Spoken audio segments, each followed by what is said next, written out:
Good morning बच्चों। आज के इस लेक्चर में हम लोग पढ़ेंगे Bragg's law in vector form in reciprocal lattice. तो आइए हम लोग देखते हैं। ओके,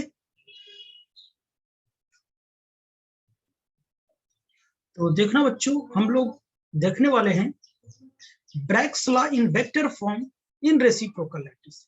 रेसिप्रोकल लैटिस में ब्रैग्स लॉ कैसे निकल के आता है और इसका फॉर्मूला क्या होता है, हम वो देखेंगे। ठीक है ना। तो आइए, तो इससे पहले लेक्चर में हमने ये बताया था Bragg's law in reciprocal lattice. तो आज हम इसी को वेक्टर फॉर्मेट में देखेंगे। और इससे पहले भी आपने देखा था कि लैटिस पॉइंट था। लैटिस पॉइंट में क्या करते हैं, रेसिप्रोकल लैटिस पॉइंट इवोल्व ने लिया था। उस रेसिप्रोकल लैटिस पॉइंट में कोई आर्बिट्री पॉइंट लेकर 1/लैम्डा लेंथ की क्या करते हैं, रेडियस की एक उन्होंने क्या किया, एक स्फीयर, एक सर्कल ड्रॉ कर दिया जिसे इवोल्ड कंस्ट्रक्शन कहते हैं। अगर 2D है तो इवोल्ड सर्कल, 3D है तो इवोल्ड स्फीयर कहते हैं। ठीक है ना। तो हमने लैटिस पॉइंट, यहाँ पर रेसिप्रोकल लैटिस पॉइंट हमने मेंशन नहीं किया, केवल इवोल्ड कंस्ट्रक्शन यानी इवोल्ड सर्कल या इवोल्ड स्फीयर मैंने यहाँ पर बना लिया। ठीक है ना। तो अब देखिए, यहाँ पर कोई हमारे पास क्या है, एक पॉइंट है। यहाँ पर हमारे पास क्या है, एक ऑर्बिट्री पॉइंट है और यहाँ पे लैटिस पॉइंट है सब। ठीक है ना। लैटिस रेसिप्रोकल लैटिस पॉइंट है जो कि हमने मेंशन नहीं किया है। ठीक है ना, वो दिखा चुका मैं सब कुछ। तो यहाँ पर क्या है, यहाँ पर मैंने आपसे बताया था कि यहाँ पर हमारा क्या है, यहाँ पर ये प्लेन होता है HKL। ठीक है ना, ये क्या होता है, प्लेन होता है। और यहाँ कोई क्रिस्टल ऐसे रखा होता है। यहाँ से इंसिडेंट लाइट क्या करेगी, यहाँ से इंसिडेंट लाइट आएगी, यहाँ से इंसिडेंट लाइट क्या करेगी, ऐसे एक्स-रे बीम आएगी और क्या करेगी, ऐसे ये आगे की ओर निकल जाएगी। आगे की ओर निकल जाएगी तो इसे हमने क्या किया, वेक्टर दे दिया। इसे KI वेक्टर मैंने दिया। ठीक है ना। और ये थीटा एंगल पर चूंकि क्या किया, इंसिडेंट किया है, तो ये क्या करेगा, ऐसे इसी डायरेक्शन में क्या कर जाएगा, ये ऐसे क्या कर जाएगा, ये डिफ्रेक्ट कर जाएगा। ये डिफ्रेक्शन होने वाली जो एक्सरे, वो स्कैटर्ड है, स्कैटर्ड या डिफ्रेक्टेड जो बीम है, उसे हमने KD नाम दे दिया। ठीक है ना। और ये उसी पॉइंट पर टकराएगा जहां पर इसके ये रेसिप्रोकल लैटिस पॉइंट होगा, वहीं पे जाके ये क्या करेगा, टकराएगा। ठीक है ना। तो उसके बाद हमने यहां से क्या करते कि ये O पॉइंट दे दिया यहाँ, और यहाँ पर क्या B पॉइंट दे दिया। यहाँ O से लेकर B तक एक हमने क्या किया, वेक्टर ड्रॉ किया था। इस वेक्टर को हम लोग बोलते हैं जी इज द क्या, रेसिप्रोकल लैटिस वेक्टर होता है। रेसिप्रोकल लैटिस वेक्टर होता है, लैटिस वेक्टर होता है, लैटिस वेक्टर होता है। इसकी जो वैल्यू होती है वो कितना है, HA** plus KB* plus LC* होता है। और जी की वैल्यू अगर मैं कहूं तो 2π कितना होता है, DV होता है। ठीक है ना। तो ये चीजें होती हैं। तो यहाँ पर मैं वेक्टर फॉर्मेट में लिख रहा हूं, तो ये क्या हो जाएगा, मैं वेक्टर में बना दूंगा। ठीक है ना, ये वेक्टर में। और यहाँ पर क्या करते हैं कि यहाँ पर मैंने क्या किया, ये जो प्लेन है, इस प्लेन को मैं क्या कर दिया, आगे बढ़ा दिया। ये रिफ्लेक्टिंग क्या होती है, प्लेन होती है। ये क्या है, रिफ्लेक्टिंग प्लेन होती है। ये रिफ्लेक्टिंग प्लेन होती है। इसकी मिलर इंडिसेस में उधर दिखा चुका। HKL होती है प्लेन की। ये लाइन नहीं, एक प्लेन है। यहाँ पर ये इसको परपेंडिकुलर क्या करता है, बाइसेक्ट करता है। तो यहाँ पर इसकी जरूरत नहीं पड़ेगी, तो मैंने दिखा दिया। तो इसे मैं अब हटा भी देता हूं क्योंकि इसकी जरूरत नहीं पड़ेगी हमें इस प्लेन की। ठीक है ना, जहां पढ़ना था जरूरत वो पड़ चुका। अब देखो इसे मैं हटा देता हूं, कोई दिक्कत नहीं ना। तो इन सबकी अब जरूरत नहीं पड़ेगी, इन सबको हमने हटा दिया। तो यहाँ पर कितना हो जाएगा, ये पॉइंट केवल A मैंने लिया। ठीक है ना, यहाँ पर पॉइंट A लिया और ये पूरा एंगल कितना हो जाएगा, ये देखो ऐसे प्लेन था, ये थीटा था, ये भी थीटा, यानी पूरा एंगल कितना हो जाएगा, 2 थीटा हो जाएगा।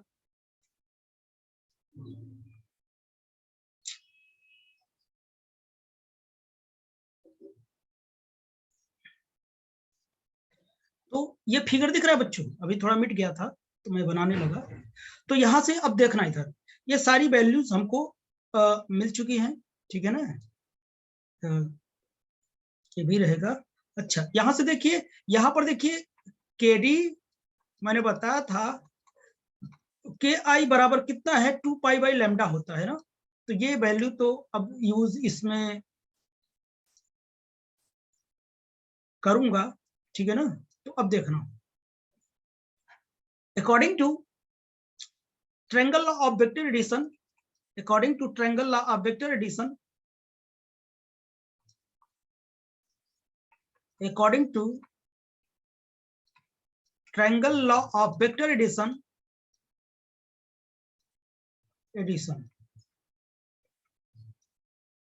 ट्रायंगल ऑफ वेक्टर एडिशन जानते हो आप लोग, यानी कौन सा ट्रायंगल, इन ट्रायंगल, ये कि कौन सा ट्रायंगल है, ओ A B. O A B में देखना आप लोग, ये जो ओ ए बी ट्रायंगल दिख रहा है ना, एरो दिख रहा है ना। तो अब देखना, इस ट्रायंगल से देखना हम लोग क्या लिखेंगे, एओ वेक्टर प्लस क्या लिखेंगे, ओबी वेक्टर। देखो पहले क्या है, एओ वेक्टर, इधर एरो आया है, फिर ओबी वेक्टर, यहां तक जाने बी पर जाने के लिए क्या, ए से मैंने ओ पर आया, ओ से बी पर आया, और डायरेक्ट मैं क्या ओ से बी पर भी आ सकता हूं। तो बराबर कितना हो जाएगा बोलो,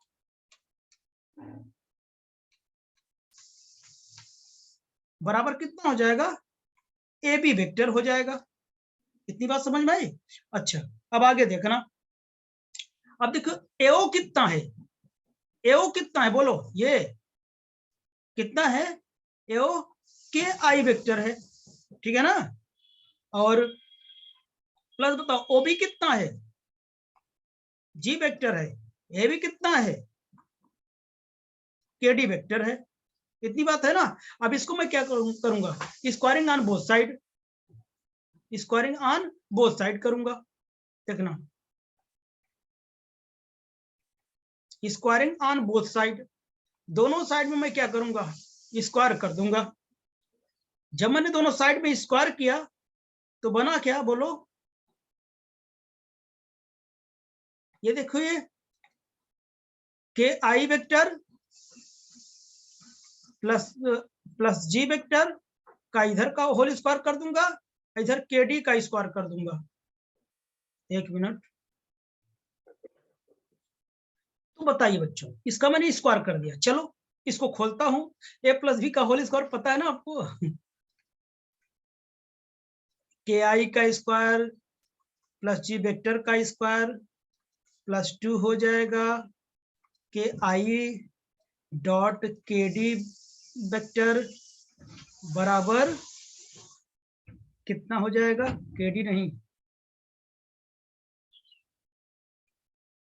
कितना हो जाएगा, जी वेक्टर होगा, और इधर कितना हो जाएगा, के डी वेक्टर का स्क्वायर। अच्छा, आप लोगों को क्या पता है, अगर के आई है,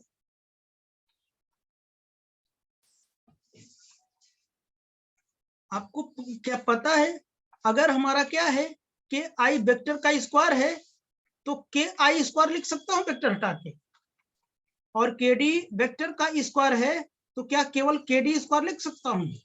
अगर जी वेक्टर का स्क्वायर लिखा है, केवल जी स्क्वायर लिख सकता हूं, बोलो नहीं लिख सकता क्या, आप बताइए।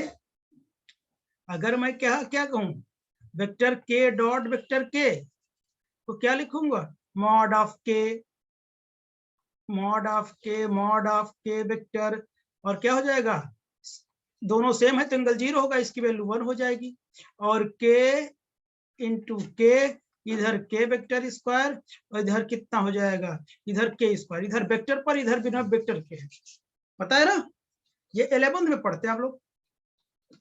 तो मैं बिना वेक्टर के लिख सकता हूं यहां पर,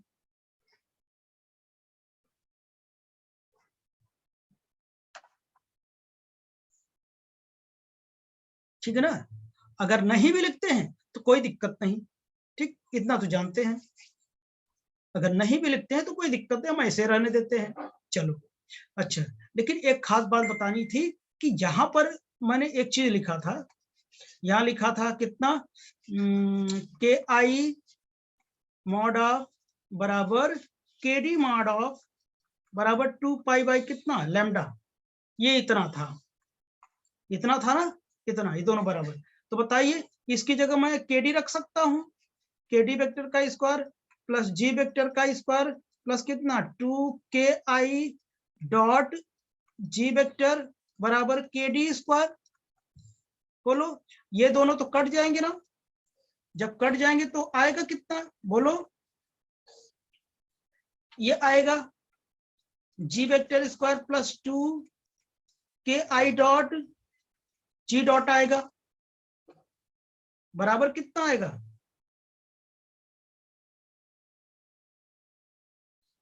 बोलो अब तो 0 आ जाएगा ना। तो ये चीज हो गया, ठीक। इसी को मैं ऐसे लिख सकता हूं k i dot g dot sorry k i vector dot g vector plus g vector का स्क्वायर बराबर कितना 0। तो बच्चों ये क्या हुआ, ये वेक्टर फॉर्म हुआ ब्रैग्स लॉ का। कभी ऐसा दिख जाए तो समझ जाइए क्या है, ये ब्रैग्स लॉ है।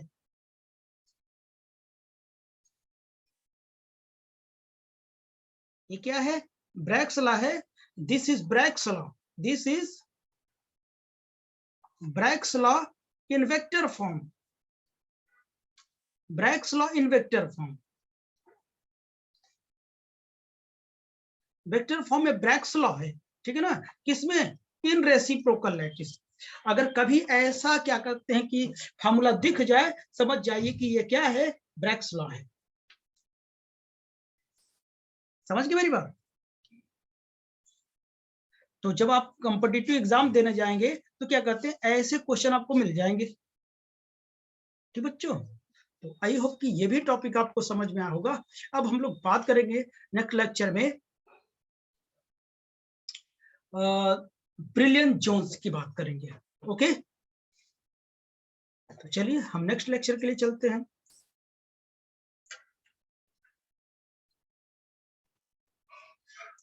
तो यहाँ पर 2 रहेगा बेटा, ठीक है ना, वो मैं भूल गया, यहाँ पे 2 रहेगा, वो तुरंत बोल दिया करो, तुम लोग इतनी छोटी सी बात बोल नहीं पाते हो, तुम लोग सोचते गुरुजी लिखे होंगे सब सही होगा, अरे इंसान हूँ छटक जाता है, समझ गए ना, 2 रहेगा, ओके। तो अब आप लोगों को समझ में आया होगा ना। अब जिसको जहां नहीं समझ में आया हो वो पूछ सकता है, ओके। लेकिन आज के लिए क्या कहते हैं, इस लेक्चर के लिए बस इतना ही। हम नेक्स्ट लेक्चर में हम लोग पढ़ेंगे ब्रिलियंस जोन, ठीक है ना।